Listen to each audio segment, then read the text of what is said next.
Do you feel like you shouldn't fix what's not broken? What do you think about a $3.7 billion company missing out on $1 in savings per package over 4 years because they simply did nothing? Yeah, that's a lot of missed opportunity. On this bonus episode of the New Warehouse podcast, originally broadcast live on LinkedIn, I was joined by Justin Cramer of ProShip to discuss how falling into the push trap can hurt you more than it can help you. Listen in as we discuss what exactly is the push trap, how to take advantage of multi-carrier shipping software, real-life examples of how the push trap has hurt companies, and more great insights from Justin. For more on ProShip, head to proshipinc.com.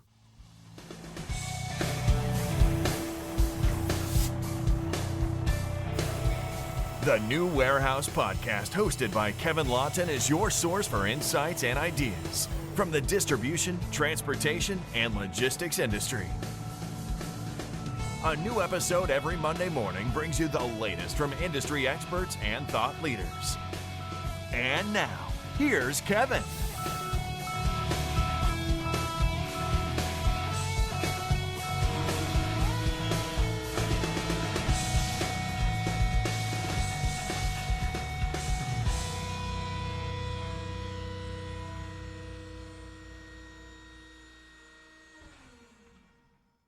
Welcome to the New Warehouse podcast. Back live after a couple weeks on the road and traveling and just not being able to be live, but happy to be joined today and sponsored by ProShip as well. I'm being joined by Justin Cramer, who is a co-founder over at ProShip, which is a multi-carrier shipping software. And we're going to talk today about the push trap, which I think is pretty interesting term, but we're going to talk about the push trap and what that means. And we're also going to talk a little bit about some of the hidden costs maybe of delaying software projects. And Justin's going to share some real life examples with us as well. And we're going to dive into some topics around that, some hidden costs and things of that nature. And we're really going to kind of dive into this, and Justin's going to let us in on all the inside information and how to navigate this scenario. So let me introduce Justin here. Justin, good to connect with you again here. How you doing today? Kevin, it's great to speak with you again. Doing pretty well. It's the heart of season to prepare. Set the last sales in place to prepare for peak season for our largest customers. So it's a very exciting time of the year for us. Definitely. Very exciting time. Good to hear too as well. Happy to hear that for you. And definitely it is that time to prepare for peak season without a doubt. It's kind of always the time to prepare for peak season, but getting closer and closer now. So why don't you start off, let's kick it off a little bit for people maybe that are not familiar with ProShip. Why don't you give us some information about ProShip and what it is you all do? Sure. ProShip is a suite of multi-carrier shipping softwares backed by the same set of engines. We've been in business for over 24 years now. We have more than 140 engines, and we cater to your SMB businesses with our WorldLink UI, and from our ProShip product line, that's where we really focus on our medium to large to enterprise level customers. So whether you're shipping a couple hundred packages a day, all the way up to we've allowed some customers to achieve more than 3 million shipments in a single day during their peak time. We really have a large number of options to enable that level of shipping for multiple customers.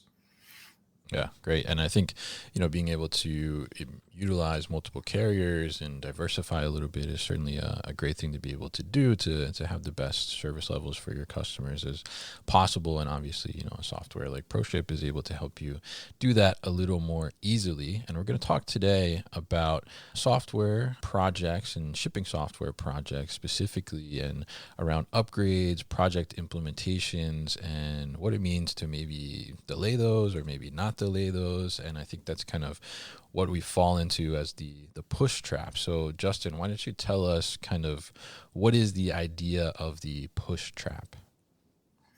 The push trap, it's amazing because it's kind of a little bit of a dichotomy. we want to get the greatest investment or the greatest return on investment out of what we already have. On the other hand, are we looking at what we're risking if we don't actually move to a modern solution? If we don't actually move to a solution that will actually allow us to execute what we need. If we keep pushing, hence the push trap, Mm. if we keep pushing, what are we going to be missing? And I think the core message we really want to drive here is pushing shipping projects often leads to hidden costs that outweigh any perceived short-term savings. So there's a little bit to unpack there, but I think it's pretty straightforward. We're all like, well, we made it through last peak. We all have a negative outlook. Let's not do anything in the downtime, Mm. right? Whereas I think if you talk with any military person, what are they going to tell you? Peacetime is the time to train. Peacetime is the time to actually move forward, Yeah. right?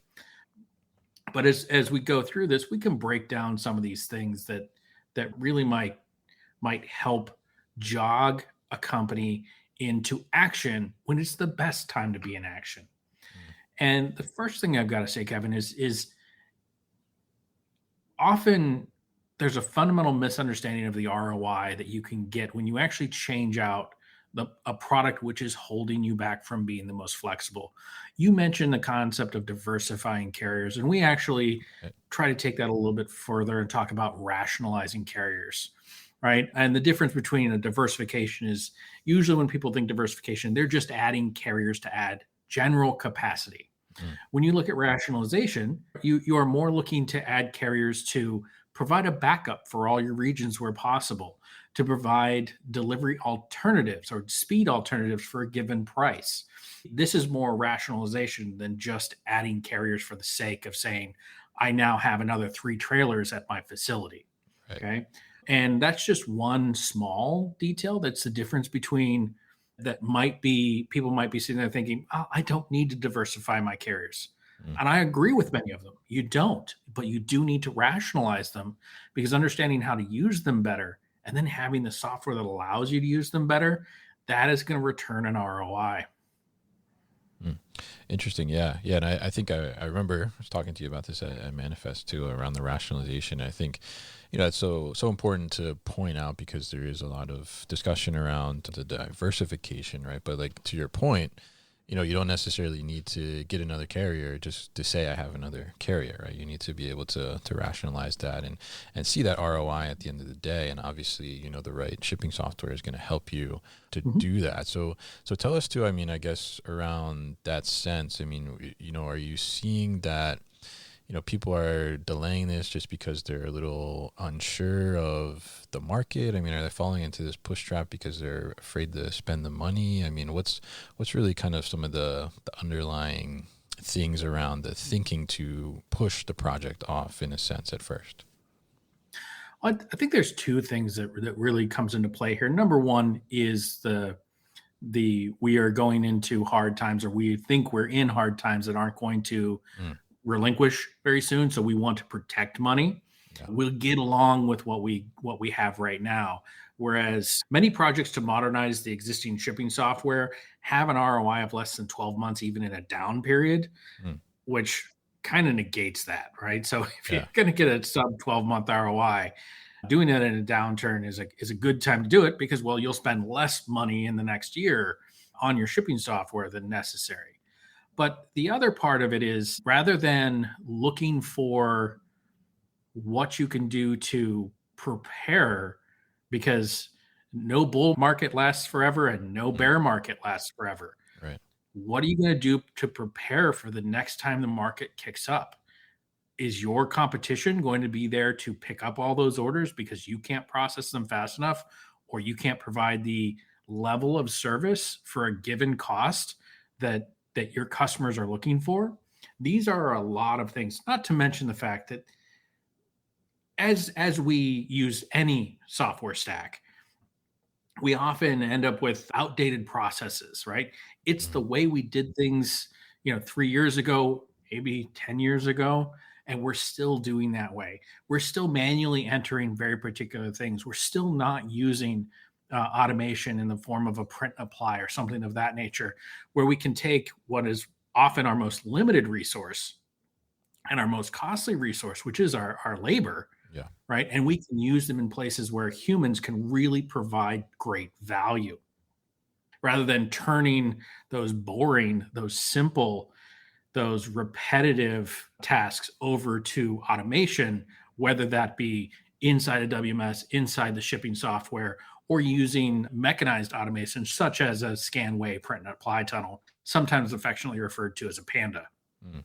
Yeah, yeah, and I think that's such a great point too, because you think about maybe from the cost perspective of the implementation, and then navigating the project as well. But it's a great point there around the talent as well. Is if you're doing the same thing for the last 10 years or so, like you said, and trying to figure that out, and you have this talent along the way that's getting stuck in these repetitive processes, and having to do the same thing over and over again, when you could bring in a software to take over some of that task and free them up to do something more valuable. I think that's a big miss there for sure. So I'm curious, I mean, how have you seen some of that talent be kind of unlocked once you guys have implemented or upgraded shipping software for some companies?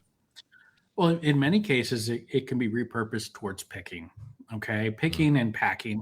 And let's face it, those are two areas where accuracy and presentation matter, right? Making sure that we're not, if we don't have to, we're not using that box that looked like it got ran over by the forklift yesterday. Mm. Yeah. We want to make sure we've got attractive product, we've got void fill that's right. And that if we're not using something like a box recommendation system, that somehow we're not taking a thumb drive and shipping it in a 12 by 14 by 3 box, right? We know nobody wants to end up with that. And a lot of that is pushed down to those pickers and packers to actually make that choice, which is how you as a company are going to be perceived upon the receipt of that package. Mm. Interesting. Yeah. Yeah. Great point. I love the fact that we're making sure it doesn't get sent out after it got ran over by a forklift. That's a good thing to make sure of, for sure. Yeah, So I've had a couple of those lately. That's why it's kind of sore spot in my mind right now. But yeah. Whoever sent those to Justin, please, make sure you get that under control. think better next time. Yeah. Yeah, definitely. So, I mean, it makes total sense to be able to free up that labor and do more of those kind of value added things, and, drive that throughput even further, especially, you mentioned peak in the beginning of our conversation here. You want to be ready for that, and you want to get Mhm. going and be able, and that's, when you feel the crunch the most on the talent, right? From that side of things, is you're trying to pull in people, or, you're always seeing more volume, hopefully, than you expected in some cases. And, it's always a scramble to do that. It's a very competitive environment too, to get more labor as well. So great points there. So let's talk a little bit about kind of some of the hidden costs around, pushing out these projects and falling into this push trap. Like, what are some of the hidden costs that maybe people are not necessarily seeing surface level, and for the long term? Yeah, and give me 1 second if you humor me for a second. I want to talk Sure. a bit about the enterprise software stack, because when we look at our systems and we look at them as a whole, we start to notice some trends. At least I have over the past 25 years of doing this. And I'm only going to point out three parts of a pretty common software stack, and that would be the ERP, the WMS, Mm. and the multi-carrier shipping software. We can talk a little bit about the e-commerce suite, but yeah, as a matter of fact, I'll throw that in there as well. Okay. I kind of like to look at this like almost like a building, right? Your ERP is your foundation. It's really something where we're expecting it to be rock solid, kind of like a Taj Mahal, right? We just want Mm. it to be the best we can, but it's also not something you see us throwing up scaffolding and changing all the time. There Yeah. might be some tax rules that come in, things of that nature, but you don't see neither companies switch their ERP frequently nor do massive upgrades to their ERP on an annual or even 5-year basis. Right. Right. When we go a level out and we look at like the WMS and possibly the OMS layer, this is built on top of that foundation, right? And here's where we are expecting that our providers are providing us with new features every couple of years. Okay. And if they're not, well, that's the time where we really start looking at replacing them.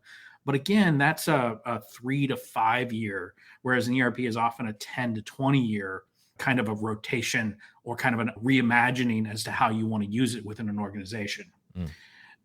Now, when we start to look at multi-carrier shipping software, this is one where, I mean, maybe it's not every year where you go and you look at your processes, you look to see what can be automated, you look to see what consistency you can put into the multi-carrier shipping software such that the pickers and packers don't have to deal with that. But it is something that we say at least every 3 years, if you're not looking at this, especially since the pandemic, Yeah. so much is changing every year.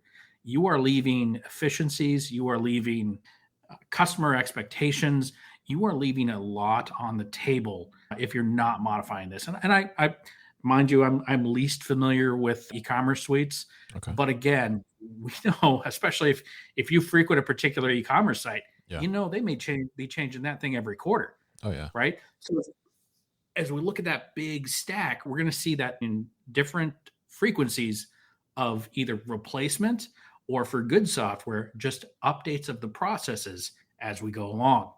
So, with that in mind, now that we know where we are and we're in the multi-carrier shipping software, at least from my point of view, Mhm. and we're expecting, business rule changes, enhancements, maybe re-rationalization of carriers, somewhere between the 1 and 3 year mark, right? What is it that if we don't do this, what are we missing out on? Okay. Okay. Now, one is rising costs. Okay. Kevin, I know that you've probably had lots of people on your podcast talking about the difference between GRI and accessorial increases, Mhm. how fuel surcharge is affecting things differently, right? All of these things are very complicated for somebody who's trying to juggle 3, 4, or 10 carriers to try to make sure that all these things are updated. You should have software that does that for you. Mm. If you don't, you could be missing a lot of money. For example, one of the companies that we picked up a couple of years ago, they're a very large retailer, about $3.7 billion retailer. They're mostly present in the South. Okay. And their executive team was like, well, why pay for updates or a new system if our carrier choices haven't changed? Right. Mm. So they basically went 4 years because their legacy carrier solution wanted to charge them for updates for like any type of update, Yeah. including updating the GRI costs and the fuel surcharge costs. And basically, what this meant is that once they put a new system in and all that information got in there, they were saving more than $1 a shipment. Oh wow. Now, what is that cost on $1 a shipment Yeah. extrapolated back 4 years for a company that's 3.7 billion, Yeah. right? I can only imagine. The Yeah. ROI on that is huge. How much of that money could have been spent to continue to modernize the rules inside the WMS? How much of that could have been used to apply automation where necessary? So that's just one of the easy examples that we see how pushing these things off can cost thousands to millions of dollars. Yeah. Yeah. Absolutely. And I think the scale of that example is just crazy. I mean, to have that mindset, I mean, it kind of goes back to, that mindset that you get stuck in operations sometimes where, it's, well, we've been doing it this way for so long. Like it's not broke, right? Necessarily, like why fix it in a sense? But, if you're not seeing these types of things, like in that example you pointed out where they said, there hasn't been any carrier choice changes, so why update anything? And they're missing out on, this savings, I think is huge. And when you extrapolate that out over the 4 years, like you mentioned, I mean, it's just enormous, like savings Mhm. that they missed out on completely. So, I mean, that's pretty interesting. I mean, from that perspective on the rising cost front. So talk to us a little bit about kind of some of the inefficiencies as well, maybe that are missed out on by delaying some of these upgrades and these projects. Well, let's talk about another example, which is what happens if you're successful. Mm. Okay. Uh, it's one of those things. It's like, I would love to wish success on you, Yeah. but what happens if your volume increases by 5x? Mm. Okay. Often when we first start out or when we implement solutions, we want them to be very efficient. And so we may over customize something. Another retailer that is in all 50 states here, they're about $2.8 billion. Mm. And their prior software they were using was very customized. And it was very customized to the fact that it only had a single site.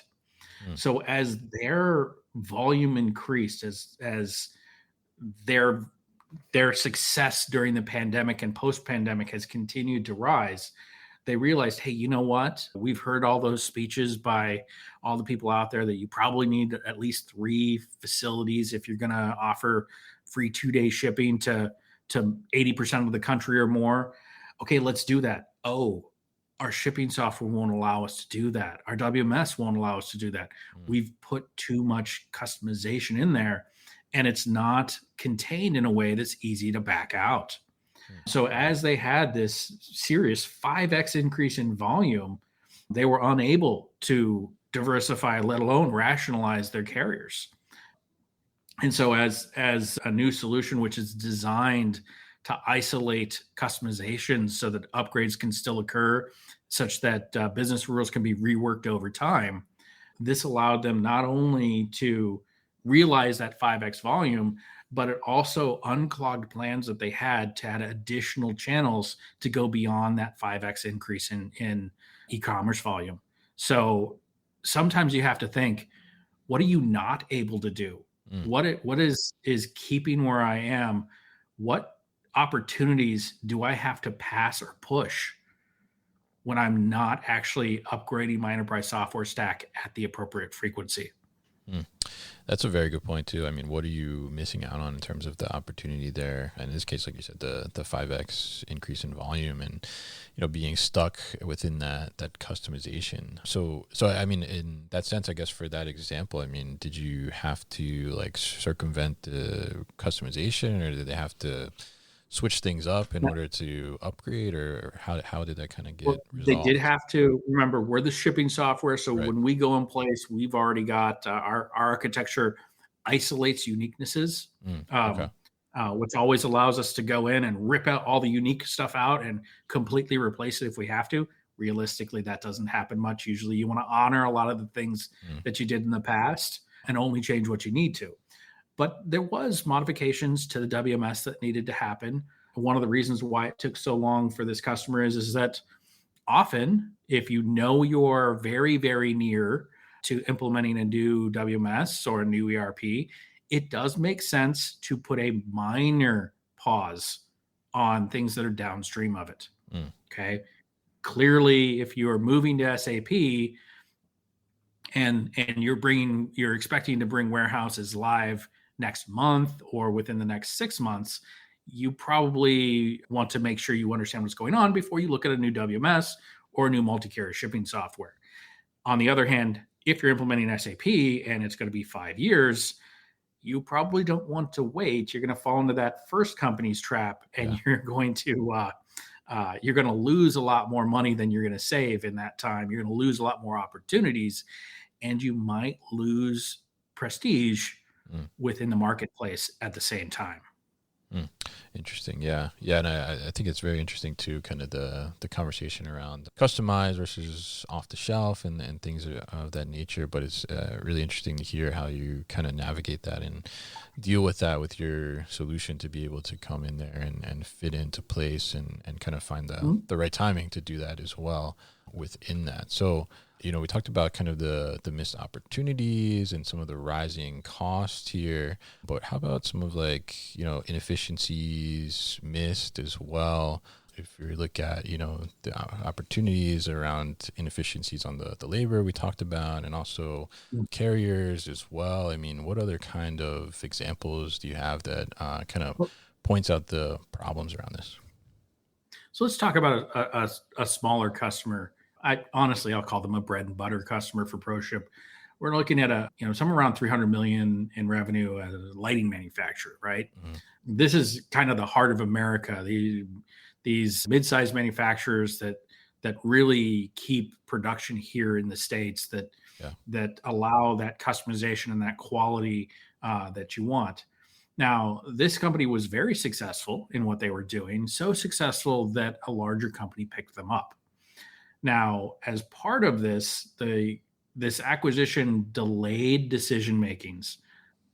The lighting company knew that they were in a trap, and they wanted to move as quickly as possible. Now, one of the advantages sometimes to being purchased by a larger company is they may have larger enterprise contracts with the carriers. Mm. If that carrier is a different carrier, let's say you've been shipping purple and they want to do brown, Yeah. or you've been shipping brown and they want to do blue, right? Because you got an NSA, all these things. In this case, because of the delay in the decision making due to the acquisition, they could not swap carriers. They couldn't add their sizable volume to the larger volume of now the parent enterprise. Not only did this affect negotiations, right? Because let's remember, that's something regardless of what you're pushing, your logistics manager is still doing negotiations every 1 to 3 years. And I'll tell you that in talking to the carriers, they know when a customer has good multi-carrier shipping software, and they negotiate accordingly. Interesting. Okay. So if they know you're stuck on let's say carrier provided software, that's the worst place to be, because they know the only way you're going to use another carrier is to pull in their website and manually ship on that, or pull in their local software and manually ship on that, right? And so that's a lot of the trap that can be fallen into, especially when you're trying to negotiate a better contract. And in this case, they couldn't even take advantage of their new parents company's rates. So Interesting. Yeah. Yeah. I mean, I think that's a great point there too, from a negotiation perspective. As you said, like if you're stuck on the carrier software only, they kind of have a little bit of the upper hand versus, if you have the multi-carrier shipping software like you guys offer, then, you're in a little better place, right? On the extreme side, Kevin, we actually worked with a very large, probably one of the larger retails, top one retailers in the U.S. They were very strong with one of the nationals, and they were about to go into their 3-year negotiation cycle. They brought us in and started deploying us, knowing that it would be a multi-year deployment, but went into the negotiations with this in mind. They leveraged the carrier's knowledge that they were putting in our software, or they were putting in multi-carrier shipping software. We think ours is very good at this, though. But they leveraged it such that the ROI was actually measured in hours, not days, due to the amount of decrease in not only base rates, but in accessorials and line haul and all these other things. Back in a time where line haul was extremely expensive. Yeah. So I have seen companies massively use this. But that being said, there's a lot more things to look at. I will say one thing, that as we look at others, right, you often get a domino effect, right? So I think this is important. As I talked about the ERP, WMS, multi-carrier shipping, and the e-commerce suite. Right. And what we'll often see is almost a domino effect of operational concerns, right? Operational inefficiencies, and where we're having to throw labor at problems when we could throw automation at it. There are a lot of, working with companies that have been doing their particular segment for a long time.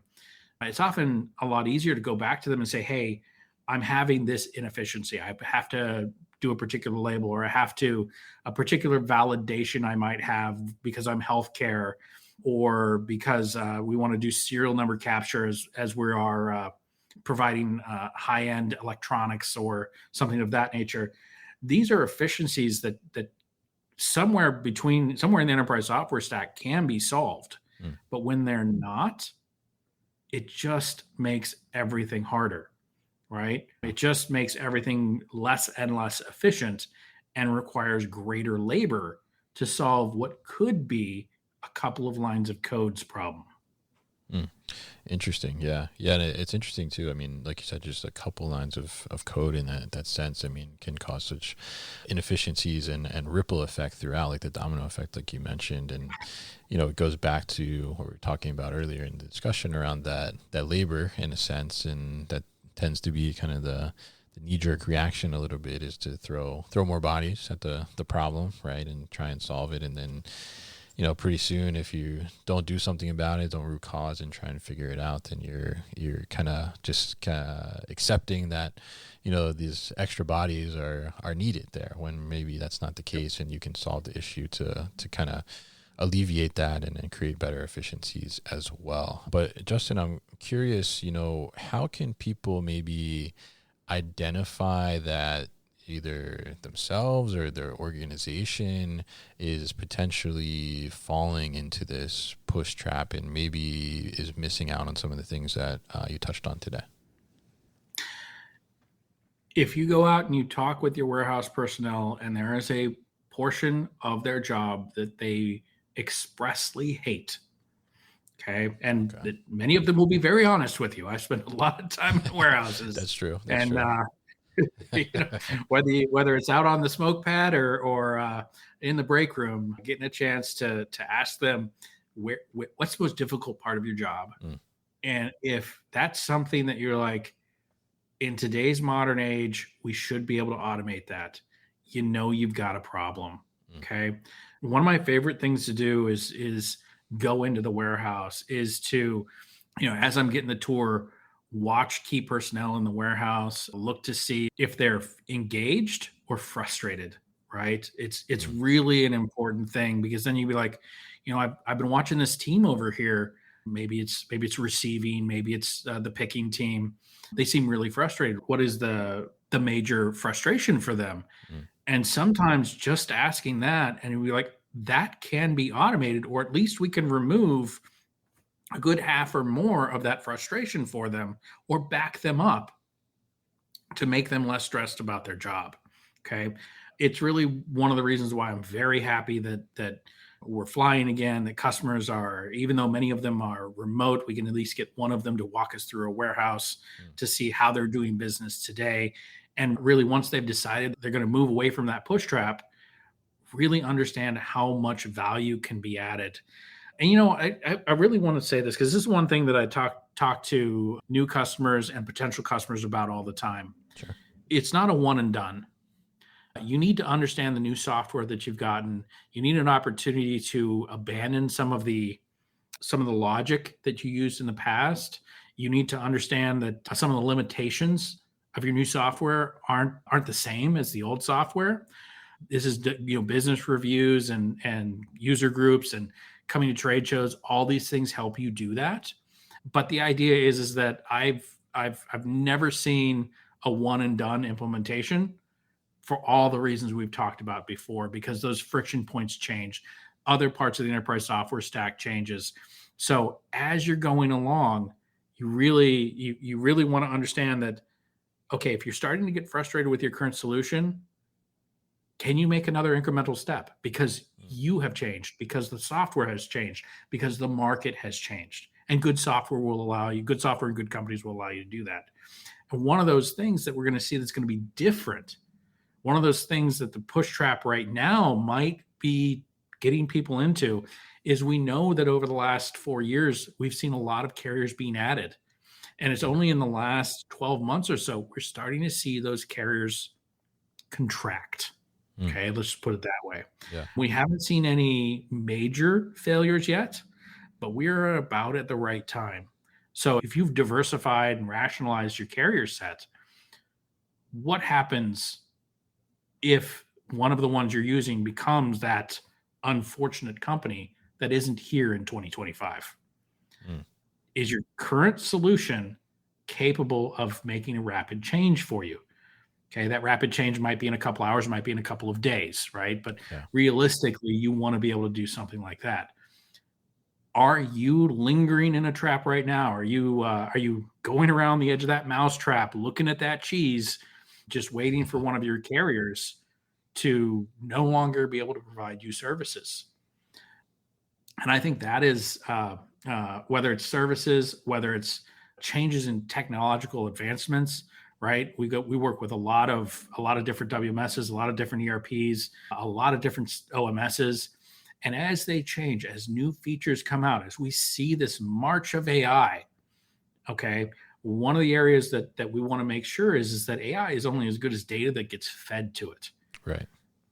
solid data is what you have to have in a shipping software. You can't predict a cost. You can calculate a cost because, well, that's what the carriers are going to do. Mm. You can predict a time in transit. You can predict if there's going to be weather delays or things of that nature, but you can't predict the cost. You can't rely upon prediction to determine whether or not that ground shipment is going to be $4.95 or whether it's going to be $6.25. You have to actually calculate that correctly. So as these AI things do come deeper and deeper in here, as we do start to see opportunities where we want to shift with the technologies, do you have a product that's going to allow you to do that? Or are you going to be demoted another tier in the customer's minds because you can't? Because your enterprise software stack somewhere will not allow you to do that. Mm. Yeah, definitely. Great points there. And I think, even as you were talking about, potentially a carrier going under or, having an issue like that. I mean, that even reminded me of, recently in the last, I guess it was the last year or so where, there was a big concern about like UPS going on strike, for example, right? I mean, what do you do in situations like that? And are you prepared to make those swaps, as you pointed out? And I think, you have great points there too around AI, which I think is always a hot topic these days around the supply chain and warehouse and shipping, everything, just life in general at this point. And I think it makes sense. The AI is only as good as that data that you're putting in. So if you don't have that clean data and that good data going in, are you really going to get results that you're expecting or the best results that you want out there? So very interesting talking to you here, Justin. Any closing thoughts from you here in terms of advice on, next steps for people that maybe are trying to navigate this and, trying to avoid the push trap, as we're saying here? Yeah. Well, again, I think there's no time like the present. We are starting to see a lot of signals that the 2024 peak could be rather large, Mm-hmm. or at least an increase over the 2023 and 2022 peaks, which I think we can all agree were rather lackluster. If you're just holding on now, it's a great time. Like I said, we're nearing the end of our selling season for most enterprise level customers. Mid-sized customers probably have another couple of months that they can still squeeze in and get stuff ready before peak. But yeah, the push trap is one that can, if you're not ready for it, if you're not looking at the signals for your market going forward, and this peak season is something where we see growth, we see significant growth, which is a possibility. I think we're going to see growth. I'm a pretty conservative person, so I think it's going to be reasonable growth. It's not going to be exponential growth like we saw during the beginning of the pandemic. But as we see this, if you're not prepared, you still have a little bit of time. Start making those calls. Yeah. Vet different solutions and figure out where your pain points are in the warehouse. Maybe by talking to your people. Don't forget your IT folks, because they know where the inefficiencies are as well when it comes to moving data within your enterprise software stack. But there's plenty of vendors out there who are willing to consult, give you some ideas, figure out what can be done in the amount of time remaining before peak, and really give you an opportunity to understand how you can remove that pain and make better utilization of your existing staff, or potentially a smaller staff if that's what's necessary, before this upcoming peak. Yeah, absolutely. And great advice there at the end. And I think, it's getting later, but it's not necessarily too late to make some decisions and make some changes to prep for that, as you mentioned. And definitely appreciate you coming here and talking to us today about this topic and trying to help people avoid the push trap and falling into that. And always an insightful conversation with you, Justin. So really appreciate it. If people are listening and they want to learn more about ProShip, what's the best way to do that? Yeah, definitely just go to proshipinc.com. That's proshipinc.com. There's plenty of information you can get there. If you want even more information, there's a button to contact our our business folks, and they'll start walking you through. They're going to be great understanding in what WMS you already have. If you don't have a WMS, they can make some recommendations. But either way, ProShipInc.com is a great place to start your journey to elevate your multi-carrier shipping experience. All right, great. And Justin, thank you once again for joining me today.